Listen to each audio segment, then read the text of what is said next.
Evening. I like to typically do this around January, February to get them, playing a little bit in front of some people. And this year it's just been crazy with one thing or another, so we're a little later than normal.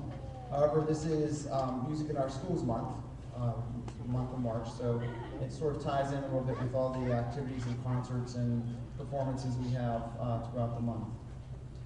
For those who are not totally familiar with what is actually standing behind me, I will give you some light on this, because some people, in talking to them, some parents, actually don't know what the stage band really does. And so I think I want to take a few moments to explain to you that the students that are here on stage are mixed 7th and 8th grade. And typically, they're either in my homeroom or Mrs. Pavshak's homeroom, or they are in another homeroom and come down 2 or 3 times a week after they check in.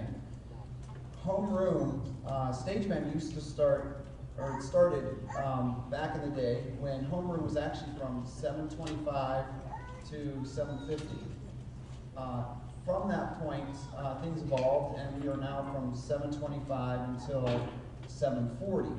However, the mandate of the school is that anybody in the auditorium over, which is gym, music, band, chorus, orchestra, have to leave the class at least 2 minutes ahead of the bell. So your kids actually get 5 minutes to get to their first period class, and actually they get 5 minutes to get to band, chorus, orchestra, or general music, or gym. So I don't know if you even were aware of that. So if they're actually late to my class or any other class back in this area, then they're really, really late. So because of that, we actually, by the time they come in at 7:25, which they're always very prompt, as you know, and we actually take attendance and do other things that are necessary, and then we get their instruments. We honestly start playing around 7:30ish. And then we have to clean up right away so they can get going, so they're not late. So when you put in perspective, when you hear them tonight, we're playing 15 songs for you this evening, which is really unheard of for the amount of time we actually play. And I'm very proud of them because they're really stepping up to the plate and doing it. So Friday mornings are very critical for us to start early morning when we have it. And typically, we like the kids here at 6:30, and we start by 27 so that we can get through some of the songs. In the last, I don't know if the kids have told you, but in the last month or so, we've had high school students come up from the high school stage band, and they actually have sat in on Fridays, and we've done small sectionals. They play next to them as mentoring kind of program. So that's also exciting for us this year. Stage band is a unique ensemble in itself. If you are a 7th grader and parent, and you were over at Neal and you were in jazz band. Jazz band over at Neal is a small concert band with flutes, clarinets, all the other instruments, and they play jazz music that's suitable for concert band. As we evolve from NAMS to IMS, it becomes more of a stage band because they just don't play jazz. They play Latin, they play rock, they play the jazz, they play blues and swing, etc. So they play all the above.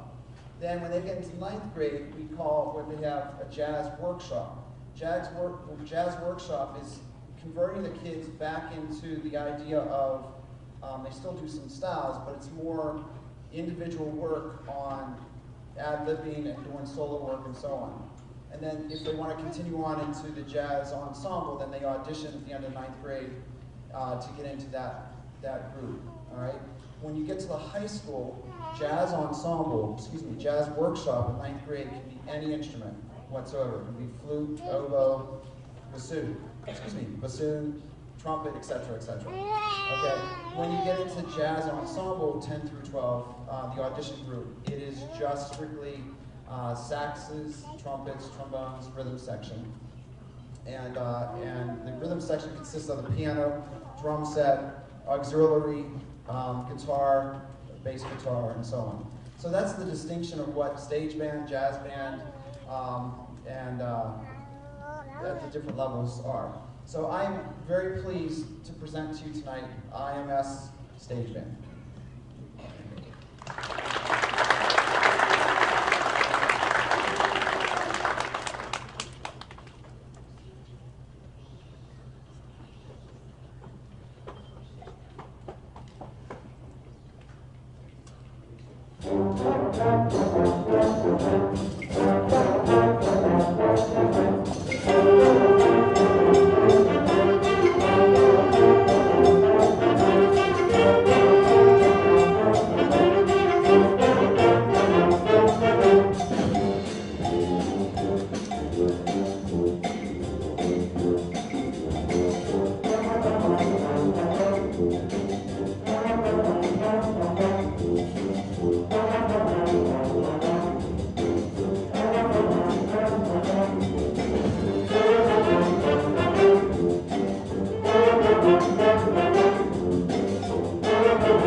Another challenge with this group is you notice that there's a lot of saxes and trombones and trumpets, which is awesome, and they play every single song.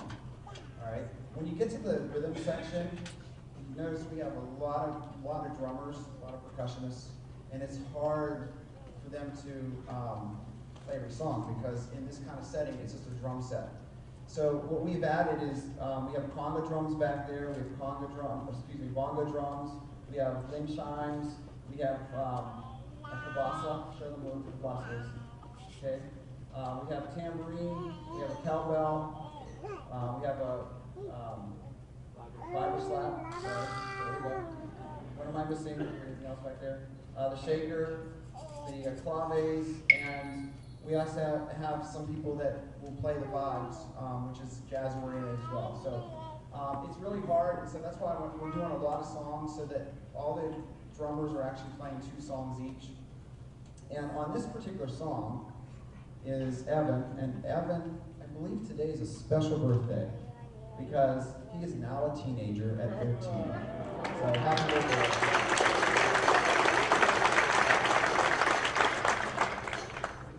He's thinking, how did I know that? Right? Yeah.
Brown, Sherman, and trumpet. Nice round of applause. And just so you know, it is very appropriate as an audience when you hear a solo to clap like you did. I think some people sometimes not sure what you should do. Also, I'm not sure if you've noticed the conducting from contraband into a jazz band, stage band is a little different. The conductor basically keeps the tempo going, all right, and gives cues for the kids here and there and accents. Unless something's really going wrong, then you'll see something happening, okay? But just to give you a little insight what's happening, again, I think they're doing a great job. My one concern, I'm going to tell you, we keep building endurance. And as we're going through, I'm talking a little bit because they need to rest. Because in jazz band, we call them the chops, the embouchure. And if they play too much, too fast, then they're not going to be able to play the higher notes and other things that are coming down the pike. So that's why I keep talking a little bit. Hope you bear with me with that because they do need to rest a little bit.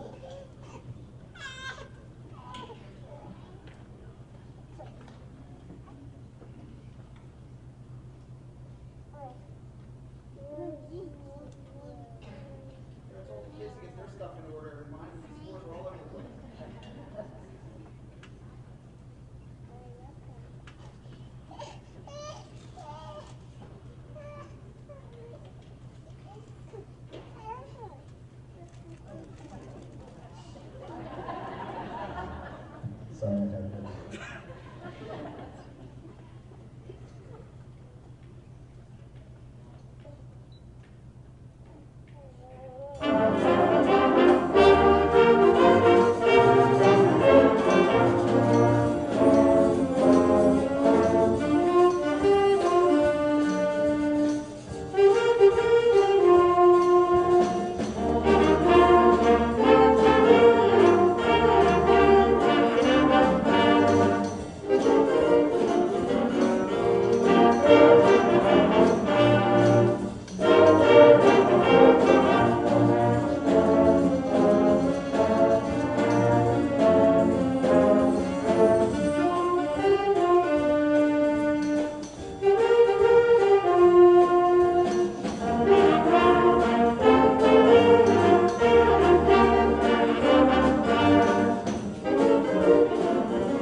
Fat Cat.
you could tell that that was a little more challenging for us.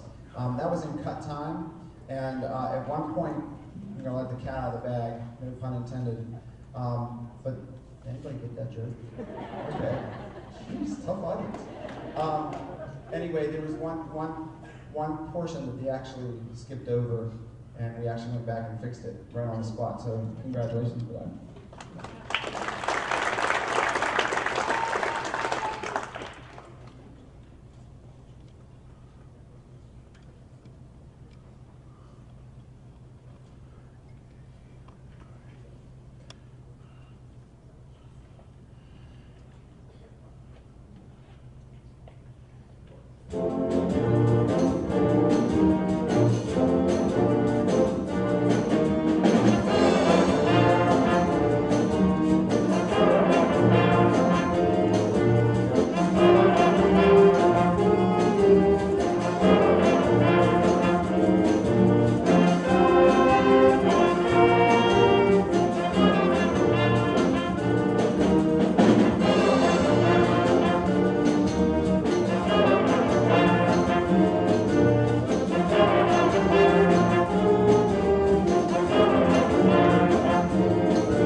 So we have Joe Muser and Brian Sherman.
On the solo that Joe Muser did, I don't know if you heard Jake up here, but he was playing the outline of the chords progression as Joe was playing, and that Joe was actually ad-libbing some of that, some of those notes. So nice job on both parts.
Okay, again, that was Joe Muser. Did I miss anybody?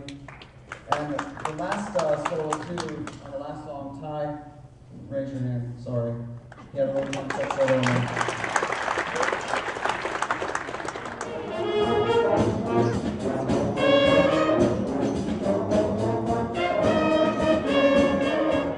Hi, I'm John Bauer, and I'm here to talk about sudden cardiac arrest. Heart disease, including sudden cardiac arrest, is the nation's #1 killer. Sudden cardiac arrest happens when the heart suddenly stops beating. This may be from a heart attack or a number of other causes. Whatever the cause, without immediate action, the sufferer will die. You can take action against sudden cardiac arrest. If you see someone suddenly collapse and it looks like they aren't breathing normally, you need to act immediately. First call 911 or your local emergency number. Then start immediate chest compressions. Place your hands in the middle of the chest and begin to push forcefully and rapidly, at least 100 times a minute. If anyone else is nearby, have them relieve you after 2 minutes. Keep taking turns. If you're in a public place, ask someone to get an AED. When it arrives, open it up and follow the voice instructions. Don't stop chest compressions until the AED tells you to. Keep going until rescuers arrive. Sudden cardiac arrest is survivable if immediate action is taken. You can make a difference. To learn more or to learn CPR, contact Tri-Community South EMS at 412-831-3710. Be a lifesaver. Learn CPR. Hi, I'm Mike Ryan. I'm the father of a former Bethel Park athlete. We were fortunate enough to have BPTV cover our home games. We took one of the CDs and forwarded it off to different coaches of schools my son was interested in. We had an immediate response, and my son was now very fortunate to be able to play college ball. And I credit BPTV for that. So I would recommend that you get a hold of your heads of boosters and talk to them about doing home games. It makes for a great recruiting tool. It's also a great gift for grandma and grandpa, and it's also a great keepsake for years to come. Contact BPTV and help them help you.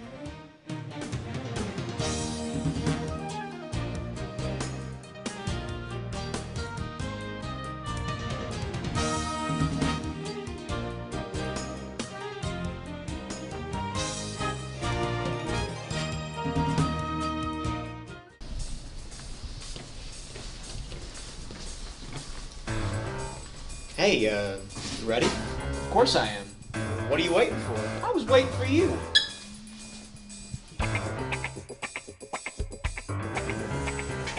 So we're gonna continue the puppy thing real quick.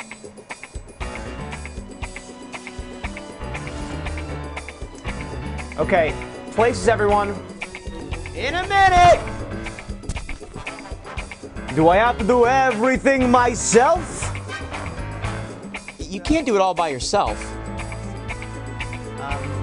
I have to say that... Sure I can. No, he can't. And neither can I. So why don't you come on down to BPTV and help us make some of the great community programs you see on this station every day. Yeah. I mean, we can help you make your TV show ideas a reality. It's pretty awesome. So come on down. I mean, I am pretty good, but I'm sure I could use your help.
there's a couple songs that we do, a lot of new songs this year, but we always do some review songs from past years, because then the 8th graders, 7th graders from last year, or 8th graders this year, and they can help things along with the songs. This particular song I actually wasn't going to do this year, but the kids can attest to this, that Mrs. Pavshak just pestered me and pestered me and pestered me until we gave out this piece, because it's her favorite piece. And she really wanted to try to get here tonight. She had another appointment, and she really wanted to hear this. So we'll dedicate this song to Mrs. Pavshak tonight, even though she's not here.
That was Jason Brown on trumpet.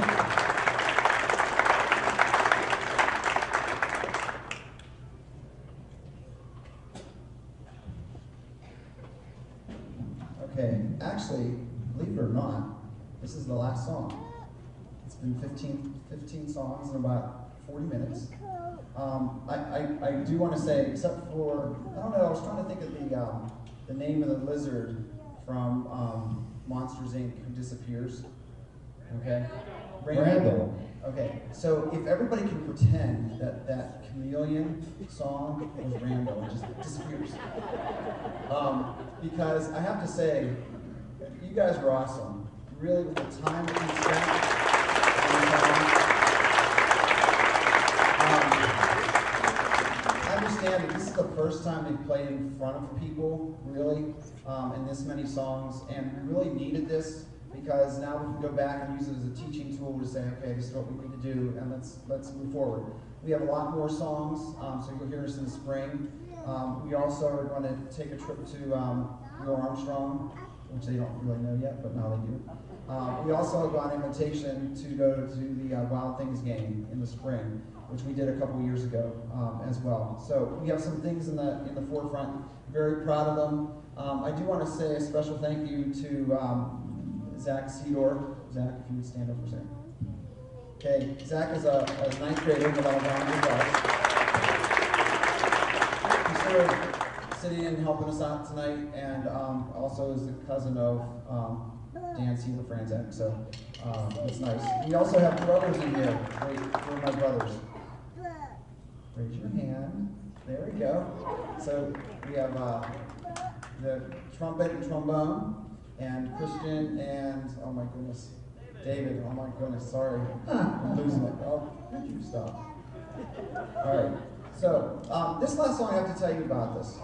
When I first started here at IMS, and I'm not telling you how many years ago, and I'm just going to stop with that. I found this song. It's called El Tigre, and this is not a made-up story.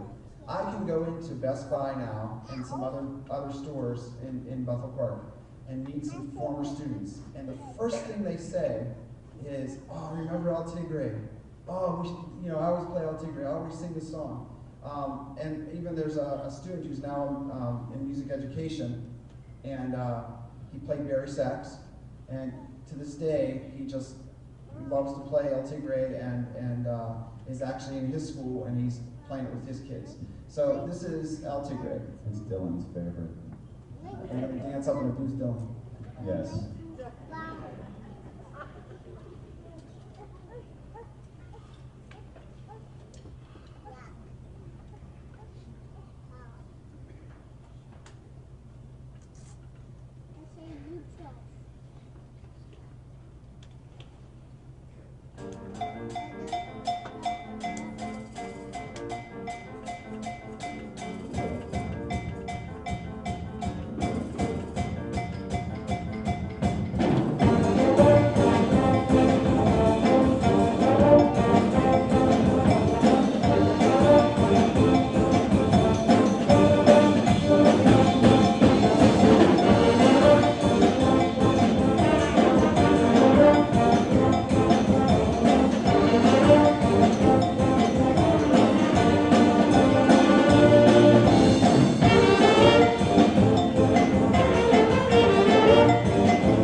say, now I've never done this before, but you got to clap louder than that because they definitely deserve it.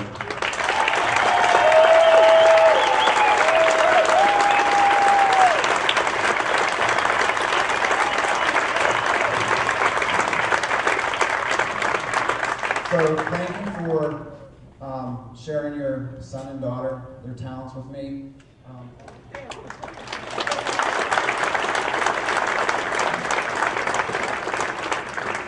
Actually, just in their defense, we just got that song, a couple weeks ago, and really we haven't touched it because of PSSAs and all the other stuff that's happening. Not making excuses, and boys that warm up here.